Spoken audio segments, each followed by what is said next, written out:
Seems like every year goes by faster and faster. We're already half of the way through 2023. That means it's time to stop and rank all 8 June new releases that I saw, from the worst to the best.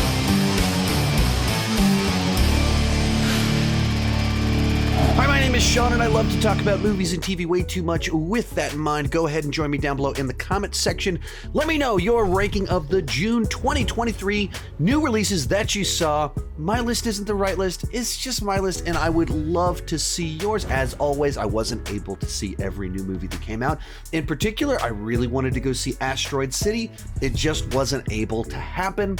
And let's get started. In last, No Hard Feelings. Now, to be perfectly fair, it is a comedy. A comedy's ultimate job is to make me laugh, and this movie did make me laugh. In particular, it showed that Jennifer Lawrence can be very funny in the right context, and that she's willing to go all the way out there and be vulnerable and exposed in order to get laughs.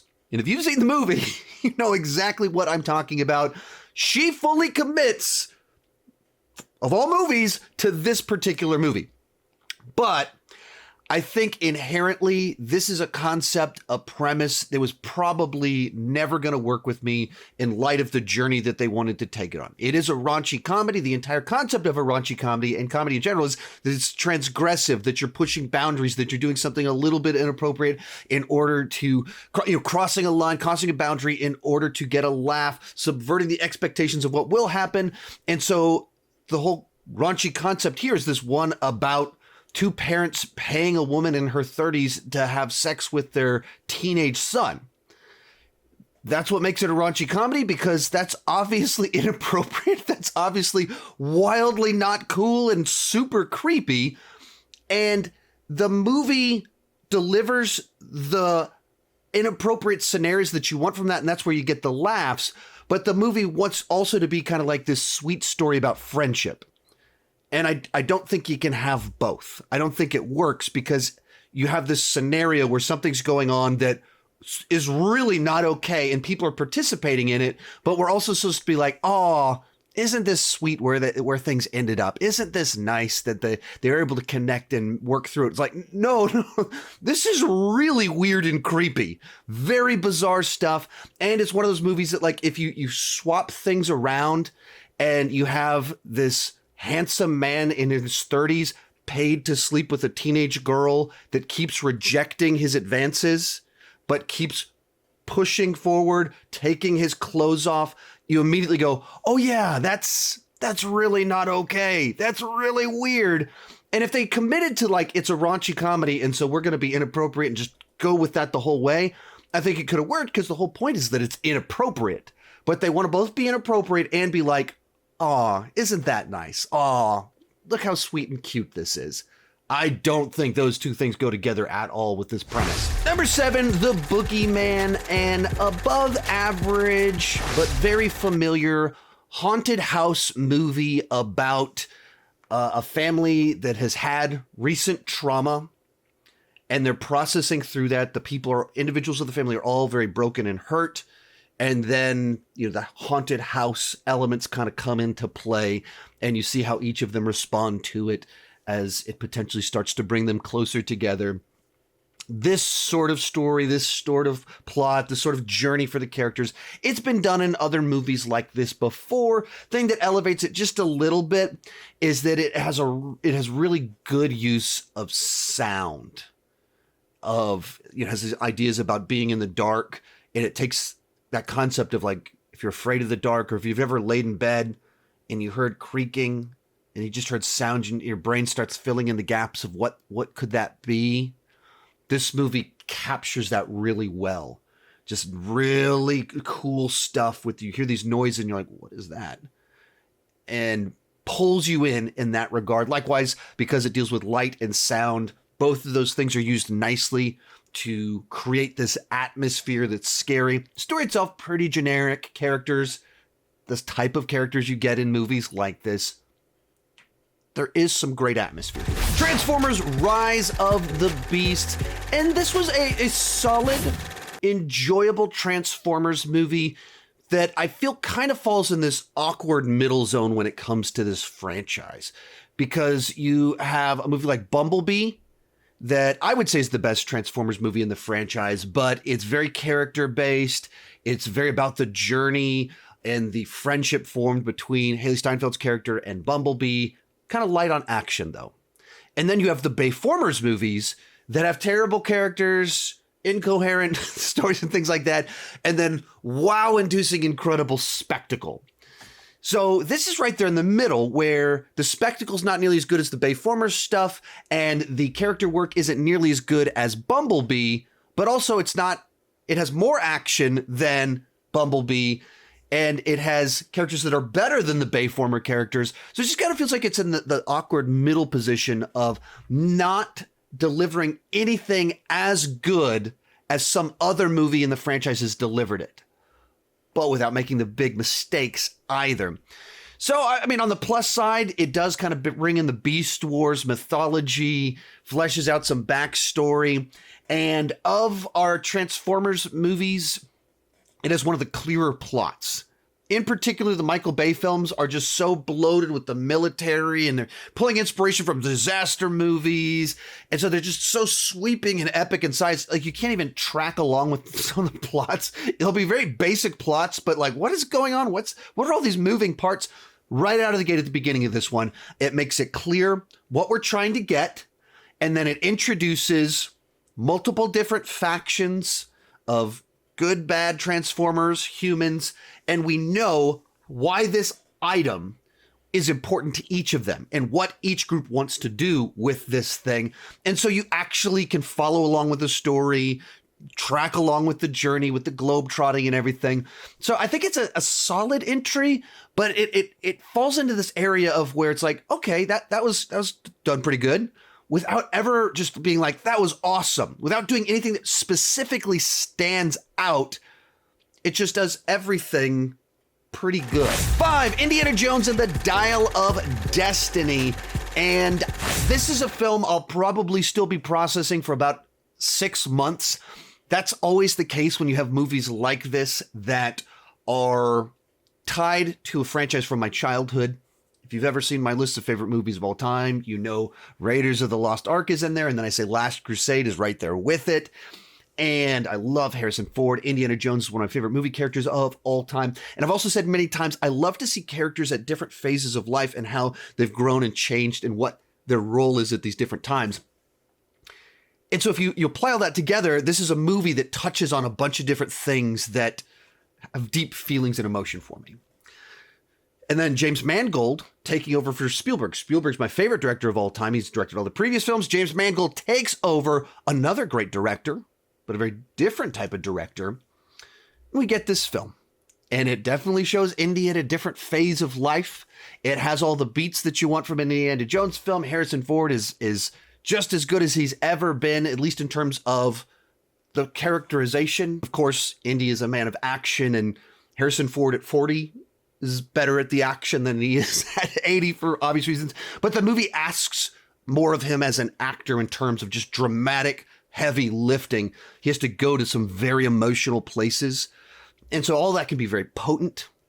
But the flip side to it is, does every character work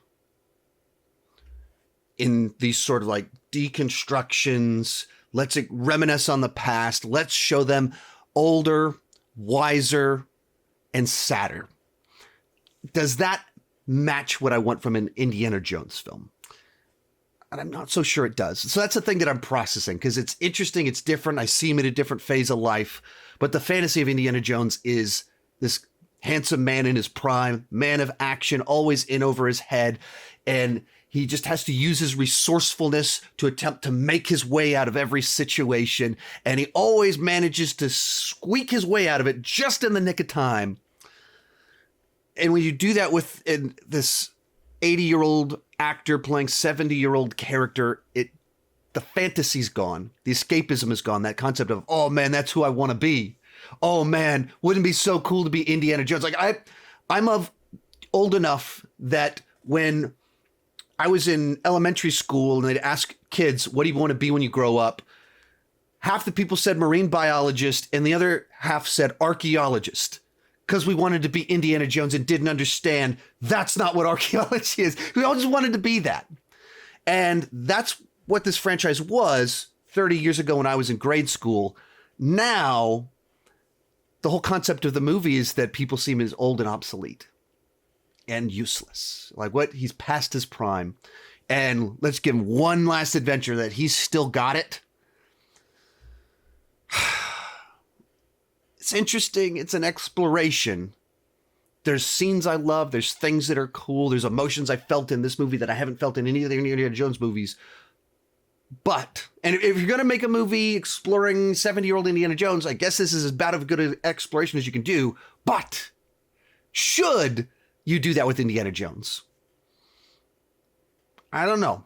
I'm pretty sure he would have been best left riding off into the sunset back in summer of 1989. Number 4, Elemental, the latest Pixar film, and a movie that opened to dramatically low numbers. It was impressively bad how Elemental opened as a Pixar film. And a big part of that is it's like they didn't know how to market their movie. And so we just got these very kind of generic trailers that didn't really sell you on what made it special or interesting or really what it was. And at the end of the day, it's a solid mid-tier Pixar film. You know, Pixar, their track record from 1995 until about 2010 was incredible. Like, they had a 15-year run where almost everything is like absolute banger, interesting, groundbreaking, just incredible run, where like maybe the worst movie in that first 15 years is Cars, which Cars is by no means a bad movie. It's like a very good movie that a bunch of you absolutely love. And that might be the weakest film that they'd put out in their first 15 years. So they put out a lot of awesome movies. So mid-tier Pixar is by comparison to a fantastic franchise with a lot of incredible films. And at its core, it's a fairly familiar plot line about a love story about two people from two different classes. One of them is the immigrant. One of them is from the family with money. And so different socioeconomic classes, they fall in love, have a cute relationship. So it kind of plays with a familiar formula, but with its Pixar twist to it, of this idea of elements and they don't mix. And so I just found an interesting visual metaphor to go along with the formula. And is it top tier? Is it fantastic? It's not fantastic. It's not top tier, but it is entertaining. It is good enough. It delivers what you want from a movie like this. So I had a good time with it and went, okay, cool. Yeah. Another interesting, solid Pixar film that I don't know why they marketed it the way they did, but the actual film itself, it's good enough. It's pretty good. Real quick, before I give you my top 3, remember to join me down below in the comment section. Share your ranking of all the June new releases that you saw. If there's a movie that you think I would like that I missed, let me know about it down below in the comment section. And also, 6 of these movies, I posted full reviews of them, and so you can check that out at these cards right up here when this video is over with if you want to hear my full thoughts on the films. Third, Extraction 2. It looks like it's going to be a great year for action movies, in particular for practical stunt work and effects. And this is the sequel to, of course, Extraction, starring Chris Hemsworth, directed by Sam Hargrave, which I also thought was an awesome action movie when it came out 3 years ago. And if you don't kind of know what's the behind the scenes on this one, Sam Hargrave has been a top stuntman, for about 15 years now, worked on all the Marvel movies. And then he actually started doing stunt coordination, second unit directing for the Marvel movies. Like as you get into like Endgame, he was doing the big gigantic stuff for those movies. His brother actually was America's ass in Endgame.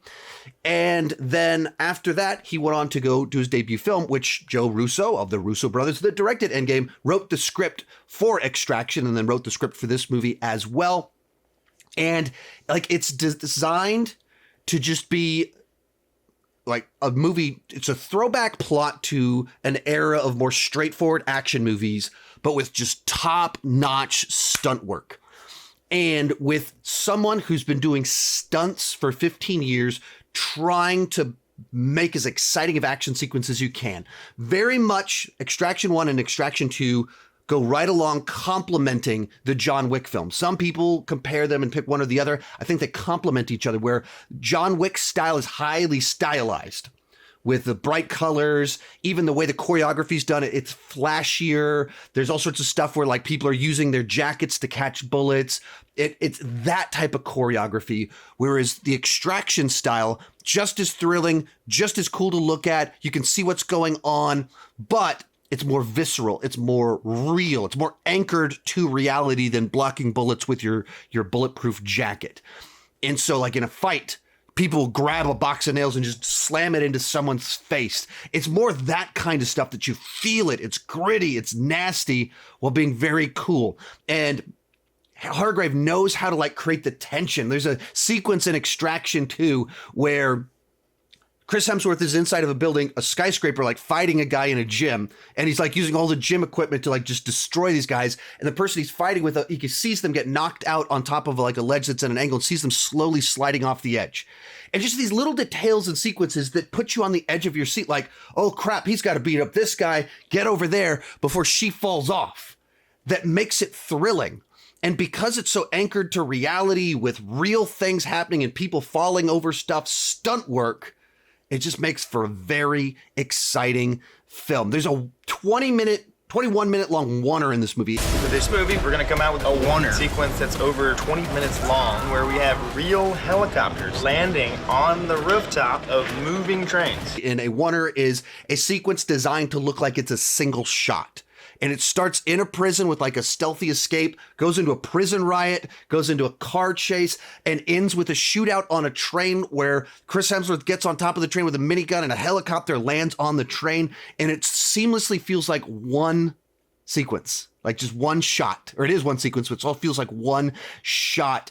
And it's so cool and immersive to see something like that choreographed so well. So if you like action movies, this is a must watch. Our runner-up, The Flash. And this poor movie. A movie that has been in development for like 20 years. And then even in the last 5, 6, 7 years has just been cycling through writers and directors.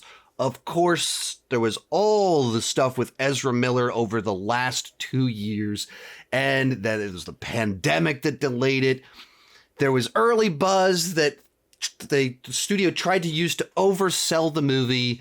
It comes out and just bombs at the box office, just dead on arrival, way below the lowest of expectations, just dropped off in the second week. And it looks like it's just going to go down in history as one of the biggest bombs of all time. And as surprising and shocking as all of that is, I was equally surprised by how polarizing the movie turned out to be. So I went to go see it. The crowd I was in loved it. I loved it. I was like, man, I'm on board with this. There's issues here. But like when you're actually connecting with the story, the superficial things like the CGI, you don't mind it because you care about the characters. And so you can look past certain things. When you're invested in the journey, you're not paying attention to the plot holes or like, that looks a little bit wonky because you care so much about what's actually happening and what it means for the characters. And then it was great to see Michael Keaton again. I liked this DCEU version of Flashpoint and the way they cleverly pulled in a lot of the plot points beats from Flashpoint into this, but made them feel very DCEU. Dug all of that, and even the way they brought Michael Keaton in that same sense. Movie comes out, and I thought it was going to be a lot more of a crowd pleaser, and it turned out to be incredibly polarizing, where there's no shortage of us that really loved it. I think it was great. There's no shortage of people that thought it was awful, cringe humor, and all they could see is terrible visual effects. And then an enormous number of people in the middle, like, this was praised as the best comic book movie of all time. It's like a 7 out of 10. 7 out of 10 is a good score. It's not a great score, but it's a good score. It's a decent score. That's mid. That's mid positive. But they say it like really angry, like this isn't the best of all time. It's only good. Okay. So it's very interesting the way people have responded to this one. And maybe that's to say that, humor is subjective. It'll connect with different people. Baby in a microwave. I get why this would be too silly for a lot of people. Some of it I also wonder is just, thematically, it touches on these ideas of losing a loved one too soon and what lengths you would go to get them back. And my dad died when I was 20. So that sort of story, that arc for Barry really resonates with me. I think anyone can resonate with that and understand the plot there. But if you've really felt that and know those emotions of that longing for someone that you can't know anymore or never got to know, and they never got to know you the way you are now, there's something profound in that. That's why I think this was a much better setup and character arc than No Way Home. It's very personal to me. Likewise, Michael Keaton was the Batman of my childhood. So it's No Way Home for me to get to see him again.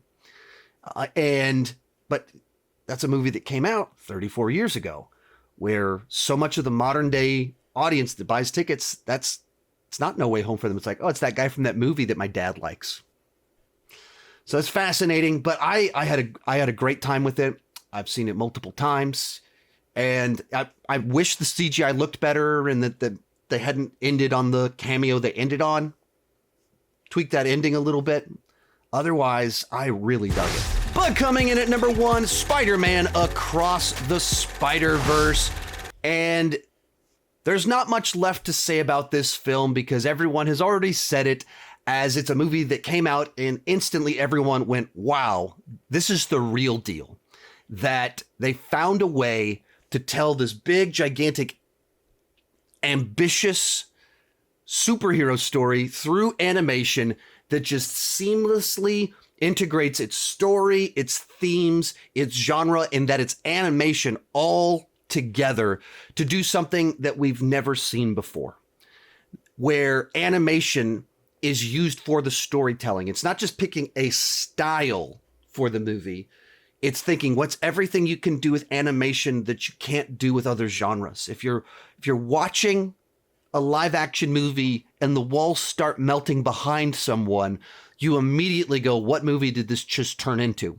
But with animation, you can do that and use the melting walls to communicate the emotion of characters. You can use the different styles of animation to communicate where these characters are coming from, what their world is like, and you learn about them through this, and it just works and it fits. And this movie just manages to pull all this stuff together, all these ideas, and make a cohesive whole. And that's a tremendous achievement. There's so many comic book movies that come out now. There's so many multiverse movies that come out now. There's so many high budget animated films now. There's not a lot of movies that just like you watch it and go, wow, I have never seen that before. I've never seen anything like that before. And that's what this movie managed to do and what makes it awesome. Now, also, my long term for the future, how will I think about this movie, 10 years from now, I think determines on how the next movie goes, because this to me isn't really a complete story. And people are like, whoa, you don't understand. It's actually about Gwen. It starts off with her and then it ends with her and the choices that she like. I get it. I can track along with, right, it's Gwen's journey and her character arc, and that's resolved by the end. The plot of the movie is not resolved. A character's arc is resolved. And so both of these to be for me to know. And so if they really land the ship with the next one, this goes down as one of the great trilogies of all time. And if they boggle it, I'm not quite sure where I'll feel about this one if they just go off the rails and Beyond the Spider-Verse. But as of right now, fantastic film. There you have it. That's my ranking of the June movies that I saw. You can check out more of my reviews of these for fuller thoughts on these movies somewhere around here. Thank you so much for watching, and keep talking movies and TV too much. Bye-bye.